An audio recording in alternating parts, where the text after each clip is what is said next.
السلام علیکم ویورز۔ سلطنت عثمانی کی شروعاتی تاریخ میں کئی ایسے لوگ تھے جنہوں نے سلطنت کی بنیاد کو مضبوط بنایا، لیکن وقت کے ساتھ ساتھ ان کا نام ہسٹری کے پنوں میں کہیں کھو گیا۔ ایسی ہی ایک شخصیت تھی ایسپورچا خاتون، جو ایک بازنطینی نوبل وومین، سلطان اورحان کی دوسری بیوی بنی، اور ایک ایسی عورت جس کی زندگی بازنطینی اور سلطنت عثمانیہ کو جوڑ دیتی ہے۔ آج ہم جانیں گے ایسپورچا خاتون کی کہانی، اس کی پیدائش، اس کی شادی اور اس کی تاریخی اہمیت۔ ایسپورچا خاتون کا تاریخ میں کہا گیا ہے کہ اس کا نام ہولوفیرا تھا، اور کچھ روایات میں اس کا نام اولوویرا یا گلیفیرا بھی کہا گیا ہے۔ وہ ایک یونانی بازنطینی نوبل فیملی سے تعلق رکھتی تھی، لیکن اس کی شروعاتی زندگی کے بارے میں زیادہ معلومات فی الحال موجود نہیں ہیں۔ کچھ پرانی روایات کے مطابق کہا جاتا ہے کہ وہ بازنطینی سلطان اندرونیکوس دوم یا پھر اندرونیکوس سوم کی بیٹی تھی، لیکن ماڈرن تاریخ دان اس بات کو زیادہ تر ریجیکٹ کرتے ہیں۔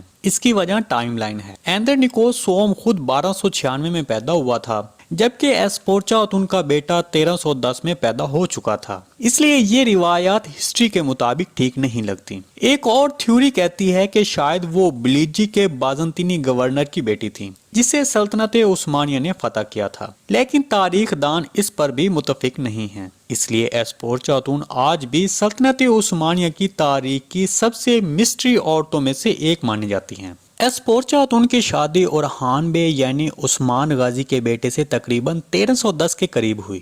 یہ اورحان کی پہلی بیوی تھی۔ تاریخ کے مطابق ایسپورچا خاتون اورحان بے کی پہلی بیوی تھی، لیکن سیریز میں اس کردار کے بجائے ایک اور ہولوفیرا کے کردار کو دکھایا گیا ہے، اور اس کو اورحان بے کی پہلی بیوی بتایا گیا ہے، اور وہ کردار شروع میں دکھایا گیا ہے کہ اس کا نام ہولوفیرا تھا، جو کہ بعد میں مسلمان ہو کر اس کا نام نیلوفر رکھا گیا۔ ایسپورچا خاتون نے شادی کے بعد اسلام قبول کیا اور عثمانی نام اختیار کیا، جو اس زمانے کے بازنطینی رویل میریج سے مختلف بات تھی۔ اس نے اورحان کے لیے 2 بیٹے اور 2 بیٹیاں پیدا کی۔ عثمان غازی جو سلطنت عثمانیہ کے فاؤنڈر تھے، ایسپورچا خاتون کو بہت عزت دیتے تھے۔ انہوں نے اسے کئی زمینوں اور گاؤں کی آمدنی دی، جس میں نارلی اور کئی کلی بھی شامل تھی۔ یہ بات دیکھتی ہے کہ ایسپورچا خاتون صرف سلطان کی بیوی نہیں بلکہ رویل فیملی کی ایک محترم ممبر تھیں۔ تاریخ کے مطابق تو ستمبر 1323 میں ایسپورچا خاتون نے ایک معاہدہ سائن کیا، جس میں اس نے اپنی زمین کی آمدنی اپنی اولاد کے لیے مقرر کی۔ صدیوں بعد بھی اس معاہدے کا ذکر ملتا ہے، جبکہ 7ویں سنچری میں ایک عورت نے اپنے آپ کو ایسپورچا کی اولاد بتا کر اس کی آمدنی کا دعویٰ کیا۔